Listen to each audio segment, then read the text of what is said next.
BookTube. So I'm here to do the Q&A that I promised a couple of weeks ago when I was celebrating 500 subscribers. Thank you again to all the people who have subscribed and commented and then asked me questions. I very, very much appreciate it. I have really enjoyed my time here on BookTube, and I'm so happy that I made the decision to join way back in 2019. 2018, 2019. Yeah, I think January 2019. Yes. Okay. So I'm on to the questions. So yeah, I'm just gonna read all the comments off here. So the first was Cami Castillo. She says, "Congratulations." Thank you, Cami. Okay, from Stephanie C. Thoughts. She says, "Congratulations. Favorite reading format," and that would be my Kindle, just because I'm not limited to what I purchase. I read everything on my Kindle from the Libby app, and so I am very thankful to be subscribed to the Los Angeles Public Library, the Portland Public Library. Also, basically every place I've gone, I accumulated a library card, so I have so many books that I have access to. Anything that's on an ebook, I can get on here most of the time, like 99.9% of the time, I feel like. So yes, it would have to be my Kindle. So outside of just what I can get on here, I really like the reading format. How because this one is where you can go black and white, like the black on with the white writing, or the white screen with the black writing, or in the yellow font as well. I often use the yellow tint. It's softer on my eyes. It's not like the iPad here with that glaring like computer screen. And then you can change the font and stuff, and then save my place. I don't have to worry about a bookmark, even though I have, I don't know if you can see it. Yeah, I have a giant cup full of bookmarks. I don't have to worry about losing one or anything. Speaking of like libraries and bookmarks, just the other day I was returning some library books, and as I was like putting them through like this like automated chute that like just takes them away, grabs it, like scans them and grabs them one of those like conveyor belts. I was like, oh no! I realized one of the books had a bookmark in there that was mine. I was like, oh, there it goes. I can't get it back now. But yeah, you don't have to worry about anything with this, and it's also waterproof. I don't read in the bathtub or by the pool, but I know it can do that. So I mostly use that feature for cleaning it, because I don't know if it's good or not, but I can like take a wet rag and just like wipe it, not have to worry about anything. Okay, so let's see. She also asked a favorite character, and things like, and the other question is favorite book sequel. Things like this, it just depends on what I'm currently reading or what I've recently read.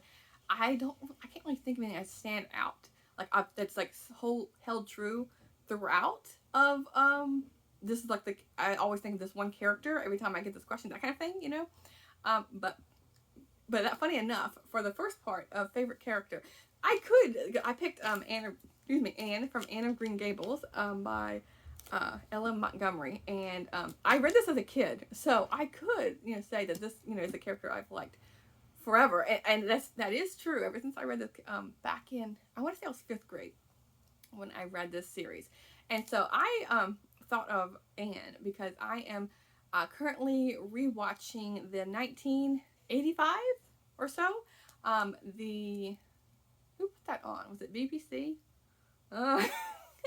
The 1980s Anne of Green Gables series. They're like an hour and a half or to 3 hours long each. There's 3 of them. I want to say I'm on the second one now. But yeah, slowly making my way through that. So it just like came to mind of favorite character. And this is like a pretty illustrated edition. I haven't reread Anne of Green Gables with this edition, but I'm happy to have it. It also has it's just a clear dust jacket. So probably a kid was going to put a sticker on here.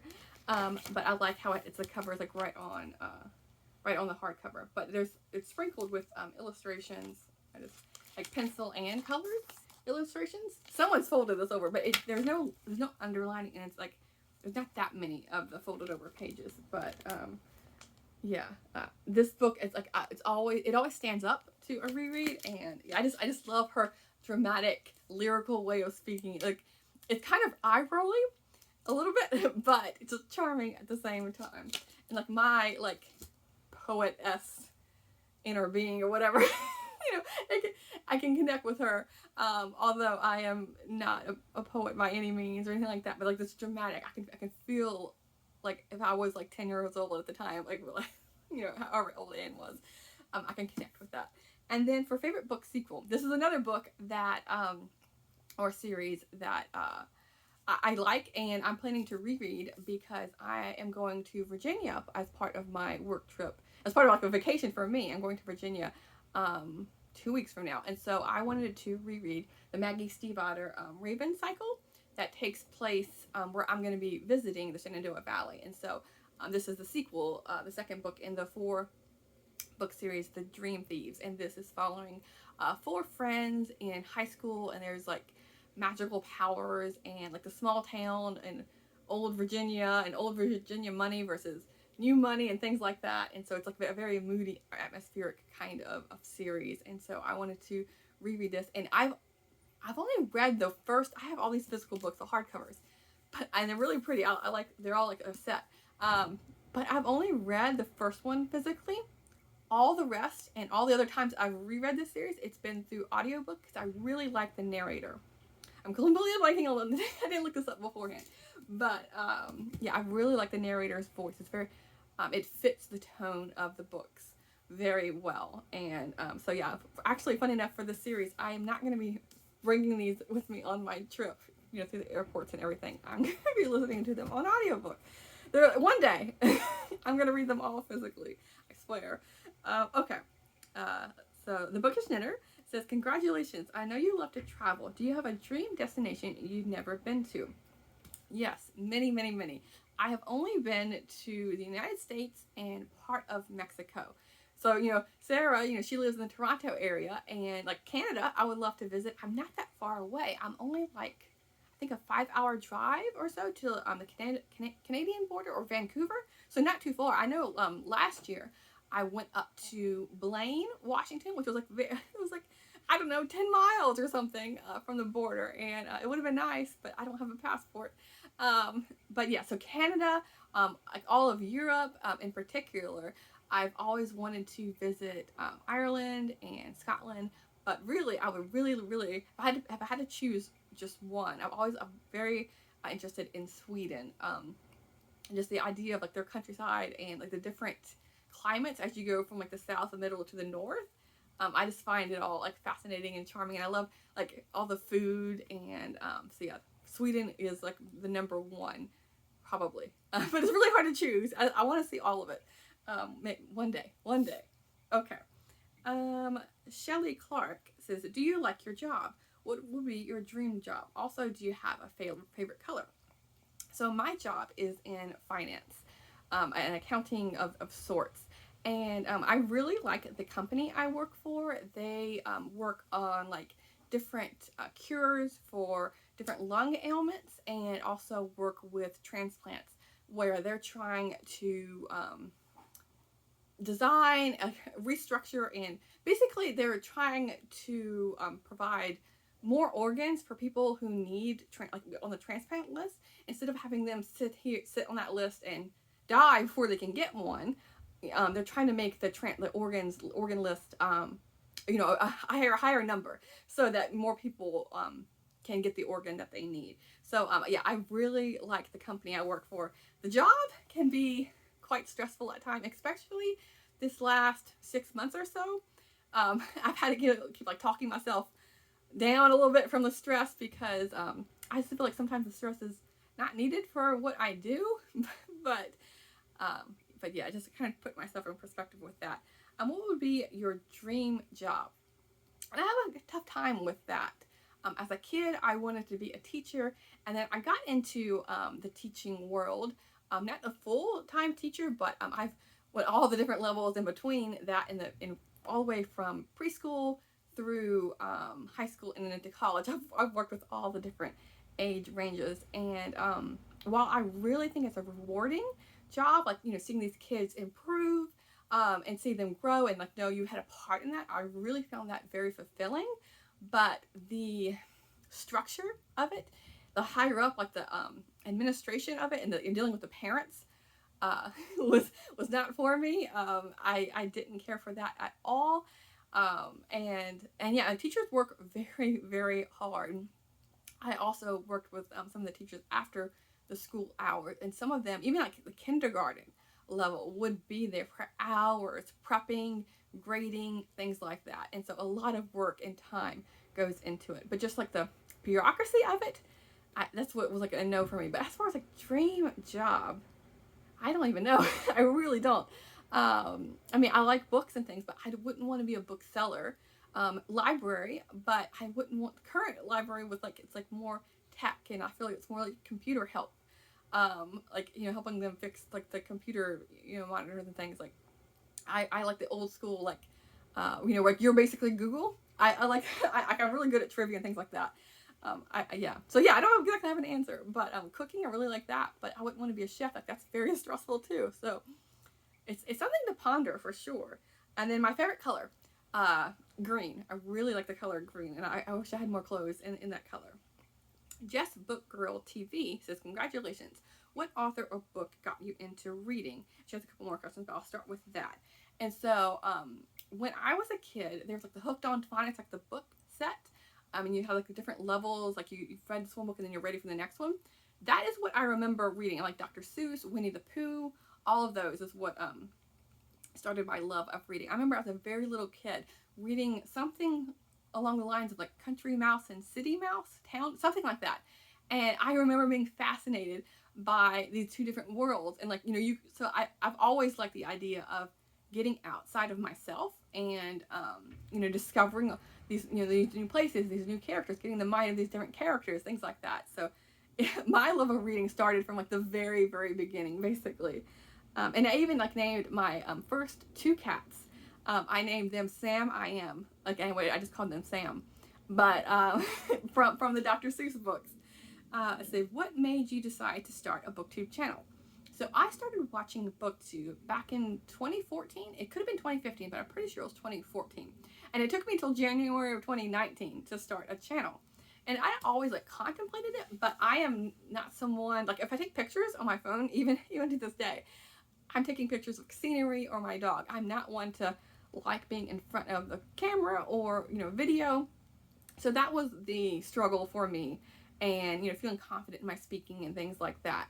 But what made me finally decide to join BookTube is like at the end of 2018, when all the different BookTubers, several of them, at least 5 or 6, were giving encouragement to people, saying, you know, they're thankful to be on BookTube that year, and like all the different things that had come to them through that year, and the rewards of being on BookTube. And then like, several of them have made comments in their videos saying, you know, something along the lines of, if you've considered, you know, joining BookTube, you know, please consider that, and, you know, at least try it. And so that gave me the push, the extra nudge I needed, because I had really enjoyed watching BookTube for all those years, and I felt like there was something missing with my connection with it, because I had made comments here and there, but I was one to more watch than comment.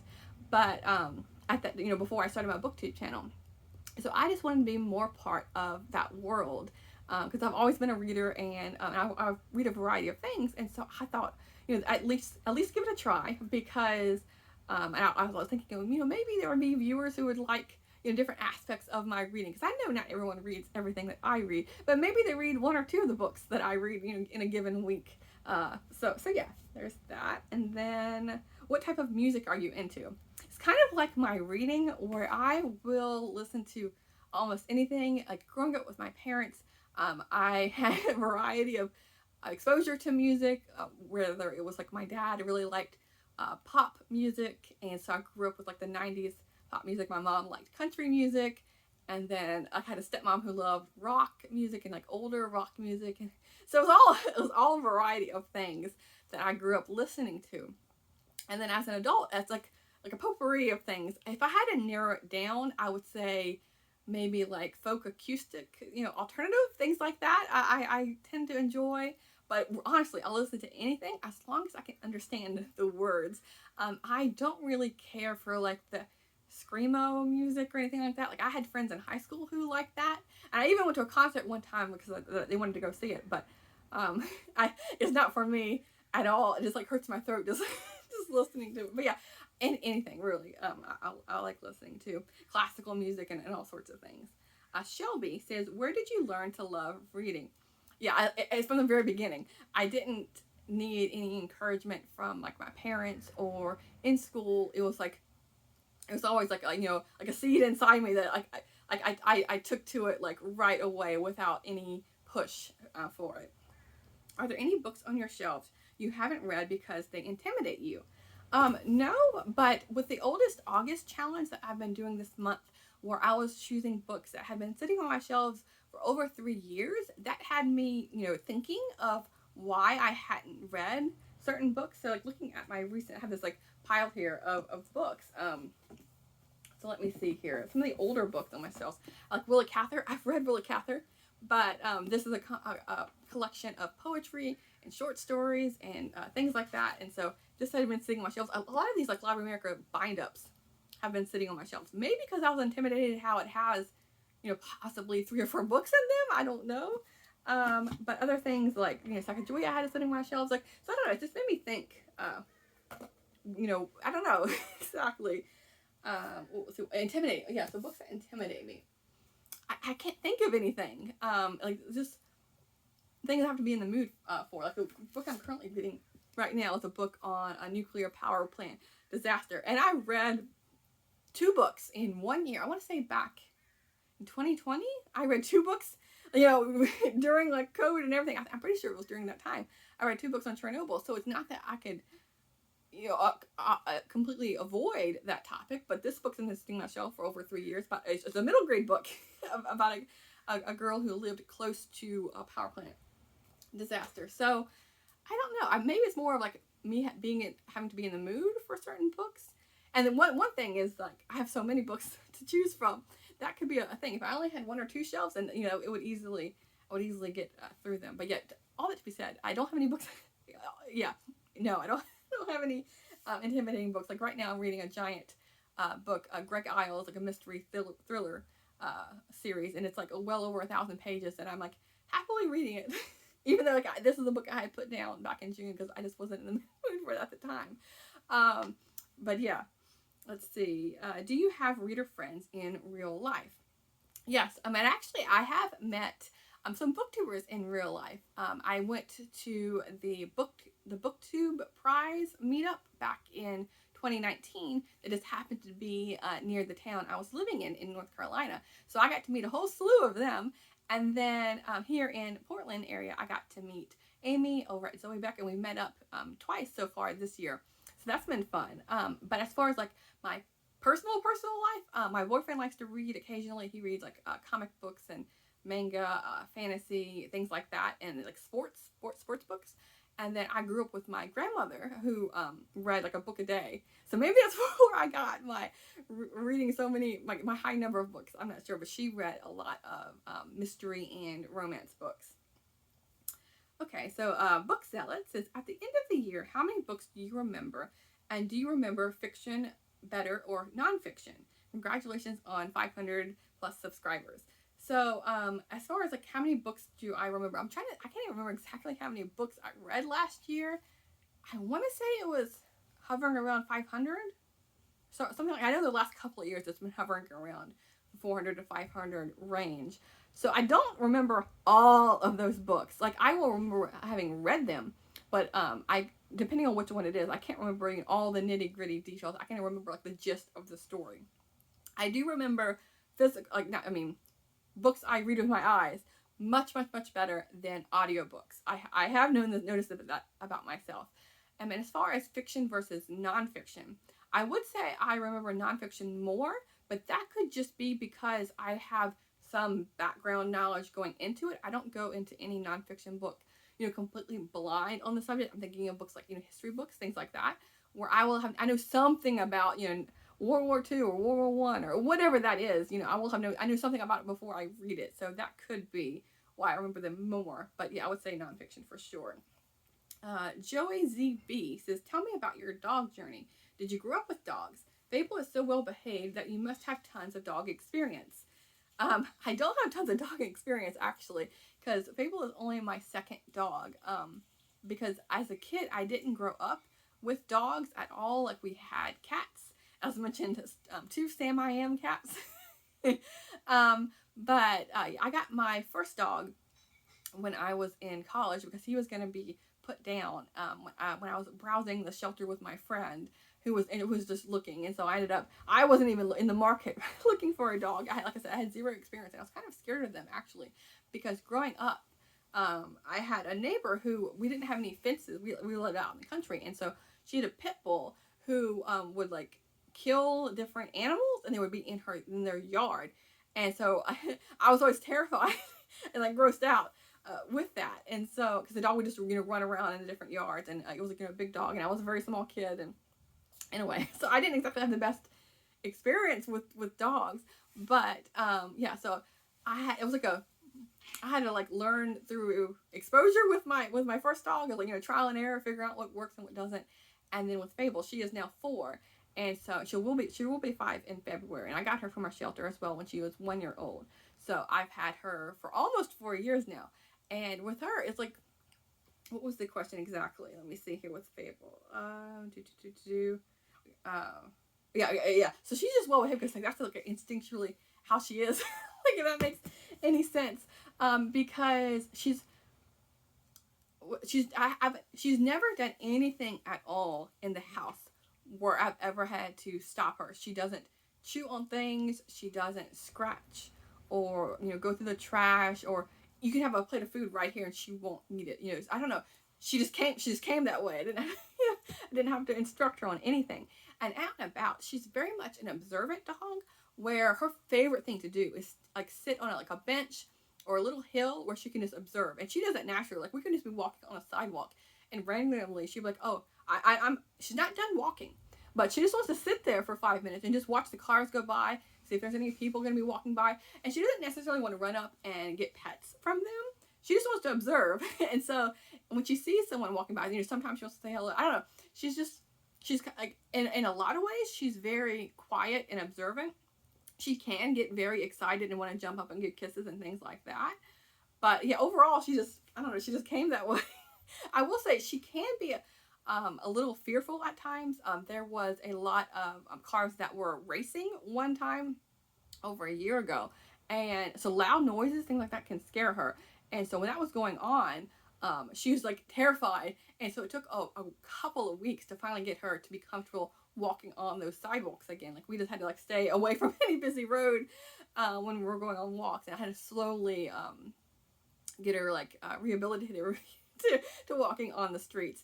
And the other thing, that the only other issue I've had is with dogs, because as I mentioned a couple of times, I feel like on my recent videos maybe, is there's so many off-leash dogs here when there shouldn't be, even on these busy streets.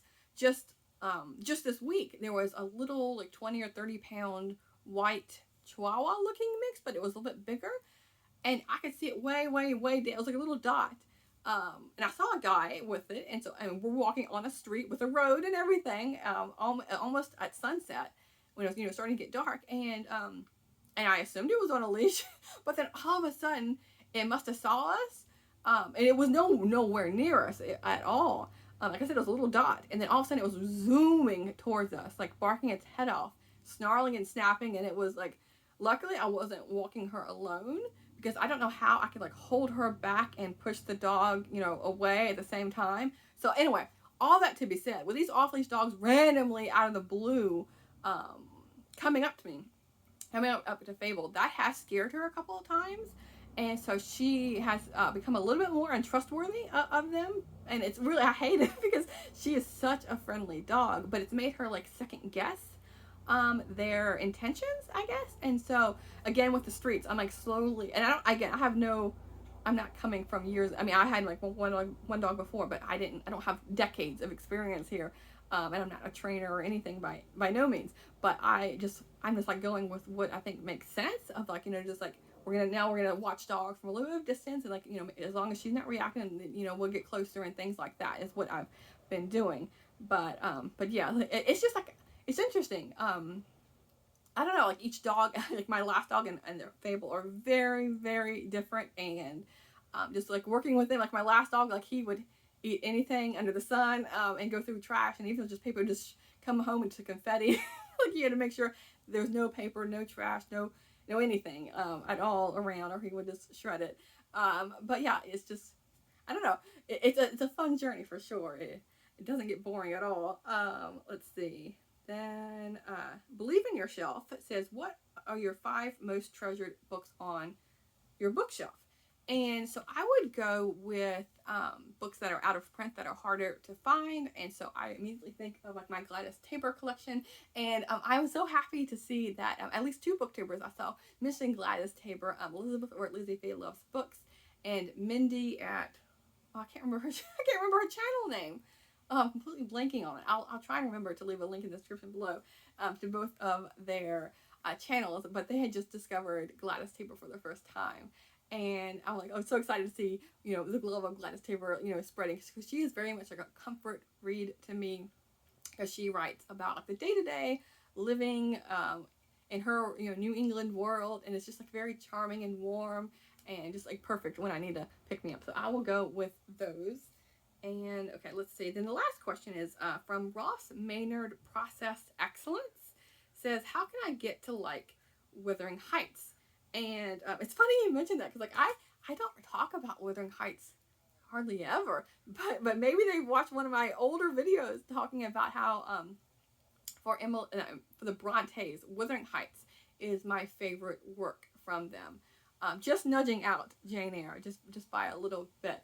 And as far as how you could learn to like it, I went in knowing that it wasn't a romance.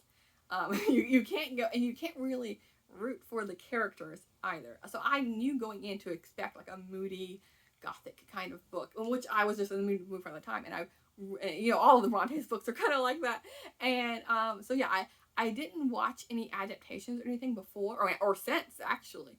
But if to get you into liking it, maybe if you start going that mindset of not thinking of it as a romance and expecting like atmospheric, excellent writing, things like that, maybe watch an adaptation, because I've done that in the past.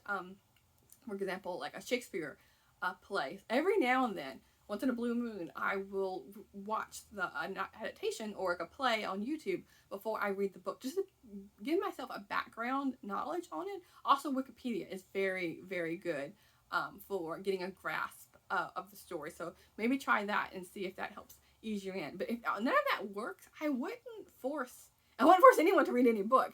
So if it just doesn't work for you, it doesn't. Like, I would say give it maybe 2 or 3 chapters, and then if it doesn't work, then it's just not a book for you. Try another one of the Bronte books.